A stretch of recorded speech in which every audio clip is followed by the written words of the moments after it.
We've said that we'll make sure that all of our policies are properly costed and that they're affordable within the context of the current economic climate that we are in. We have made allowance in the budget for new spending in future years, so that's clear, and we can do that within the spending allowances that we've set. Well, as I said when I was speaking on the stage, I'm more interested in vision for the country than in shouting other people down. You mentioned do you feel like this is a sign of the campaign to come, and what's your take on your experience today? It's pretty unusual to have that level of protest. I'm not going to be put off by Brian Tamaki and his people who are just trying to disrupt everybody else. I actually think in an election campaign, people should be contesting ideas rather than trying to shout each other down. Is that going to be a feature of this campaign? Well, certainly won't be on our side. You mentioned that you were keen to see eventually a Labour Party government expand free dental care to everybody, not just 40% of New Zealanders. Why didn't you go that far this time? The policy that we've announced today is what we can afford at the moment. Big changes to universal entitlement like healthcare needs to be stepped out over a period of time. As we've expanded free GP visits, for example, to young New Zealanders, we've done that over successive terms of government, and we'd look to do the same with dental care. Well, do you have an estimate? There's always been capacity, whether there's enough there for them to provide that increased service. Are you confident that there is? So we believe that there is some capacity within the system, but we are going to need to grow capacity. That's definitely factored into our timing, and it's also factored into the decision that we took to increase funding for more placements, for more dentists. Can you grow it faster? We'll certainly be aiming to grow our dental workforce more, and of course we will also be encouraging dentists from abroad to come in. They're on the green list, and this will create more opportunities to bring more in. Joe.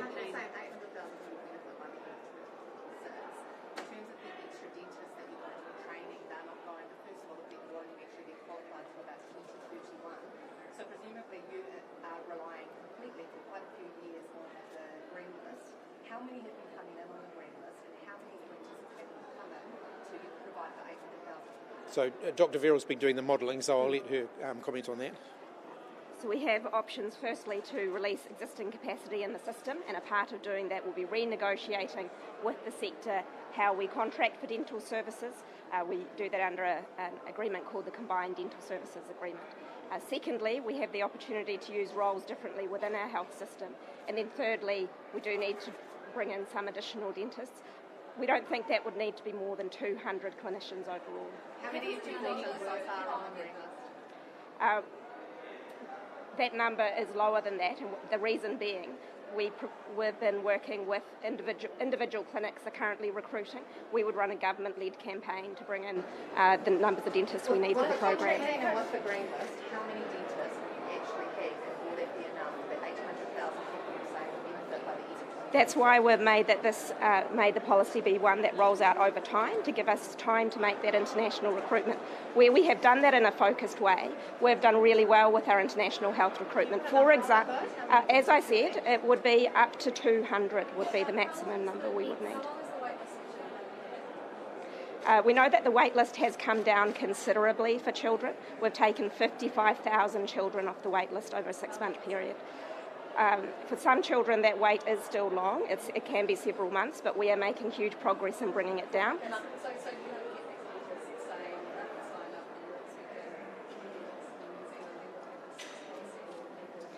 Those are different workforces that you're talking about. For the children's dental service, a lot of that is done by allied health professionals, not dentists, and we've already committed to increasing the training of those earlier. Prime Minister, Jenna and then Claire. Why did you make the decision to age target this rather than income? I set out the evidence base in the speech that I just gave. We know that tooth decay particularly starts to accelerate for people in their 20s. So if we want to get ahead of long-term dental problems, then actually that group of people in their 20s, that's a good group to target in order to stop longer-term, bigger dental issues emerging. Sorry, what was that?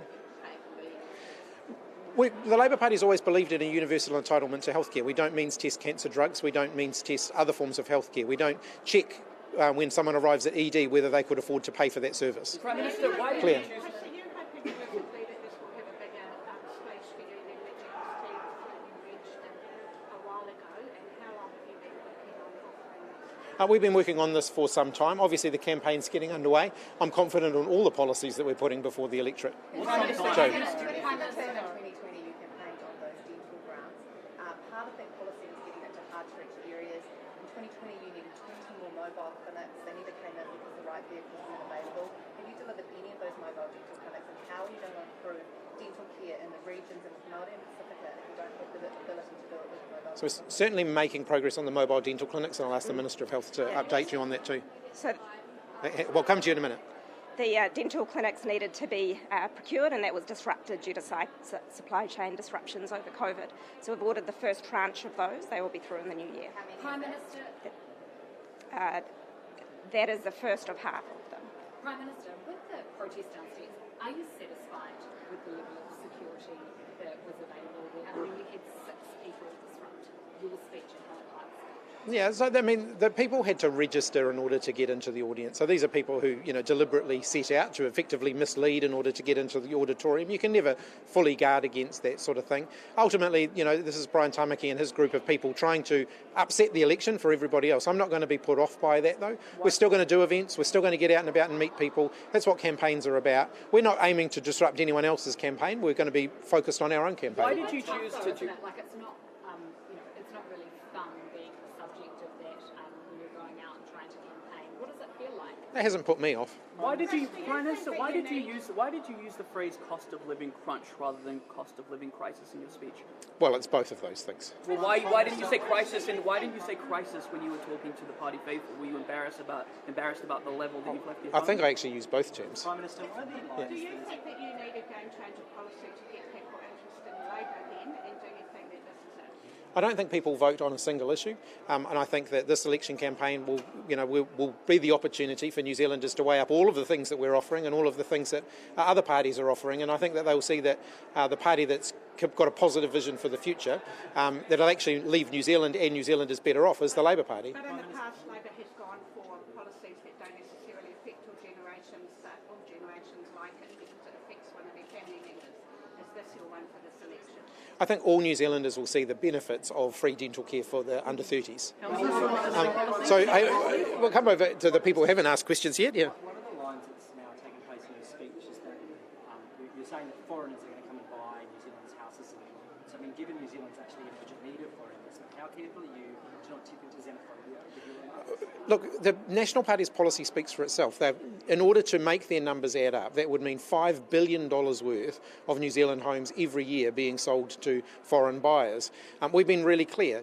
We do see the value of foreign investment in New Zealand, and you've seen decisions that we've taken in the last couple of months that have been very focused on attracting the sort of foreign investment that we need. But shutting New Zealanders out of the housing market isn't the answer to the foreign investment that we need. I'm sure it's useful if foreign money can help build infrastructure. Look, we set out something around renewable energy just recently, where we are aiming to attract investment from all over the world in the renewable electricity generation that we need. What number is this? Yeah. Specific people are disadvantaged in oral health care already. How will you target those ethnic people? I might ask Minister Henare to step forward.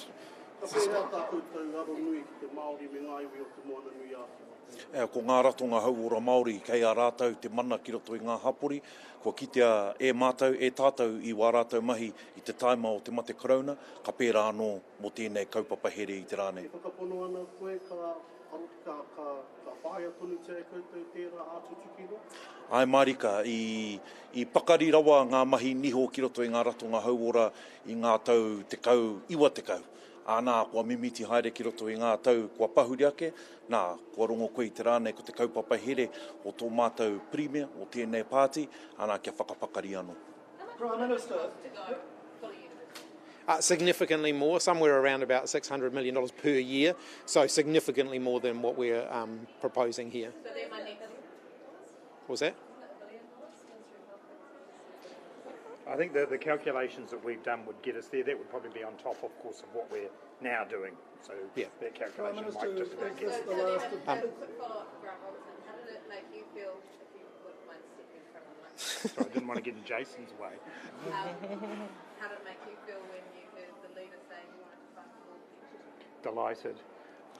I mean, this is a really important policy, and the way we're delivering it is the way to do it, which is responsibly and carefully. So we could have stood up there today and said it's all free for everybody right now, but actually, as a country, we can't afford to do that right now. So we've struck the balance here between starting off what is a really transformational policy for New Zealanders, but doing it in a way that we can afford and that is responsible. So I was really pleased. This is something that's been talked about in the Labour Party for a long time, and it's a policy that I'm delighted it's come out. Barry, you retiring wallflower down the back.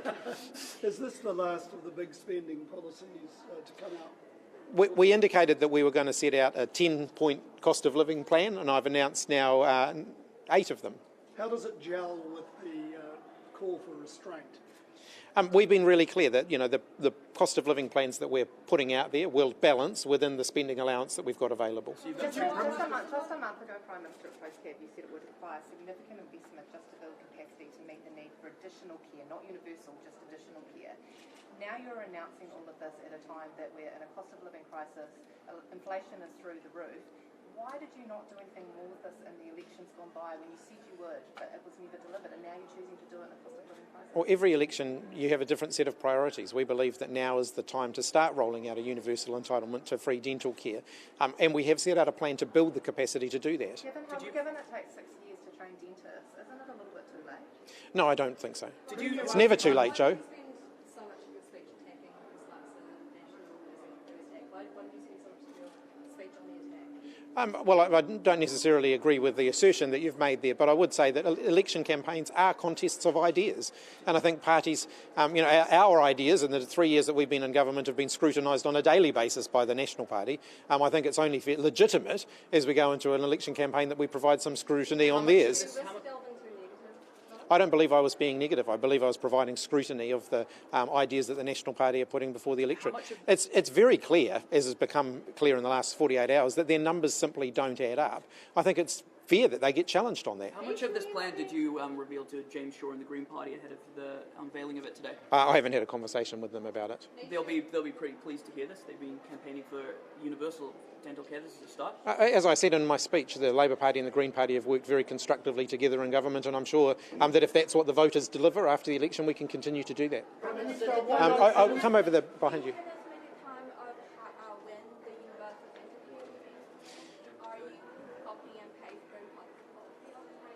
So in answer to that second question, no, not at all. But I'll get Dr. Verrill just to set out the timing, because it is going to be stepped out over the term. Grant needs to go too. And Grant's got to go to a flight. So in July 2025, there will be access for up to 23-year-olds, and then up to 29-year-olds from July 2026. And then what's the next step? Look, that is a discussion for another term.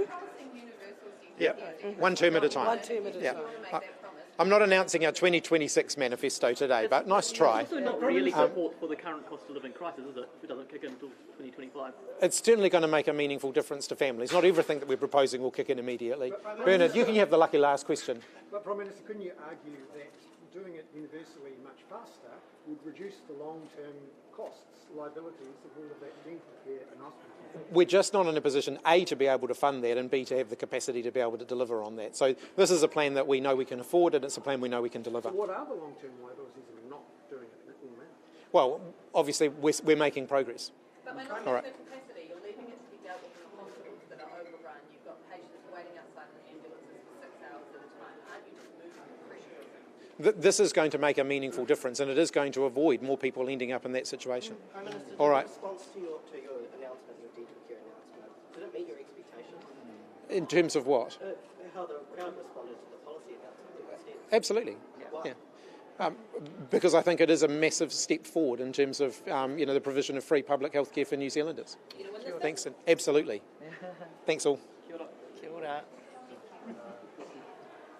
Sorry for getting in the way. You're not sorry.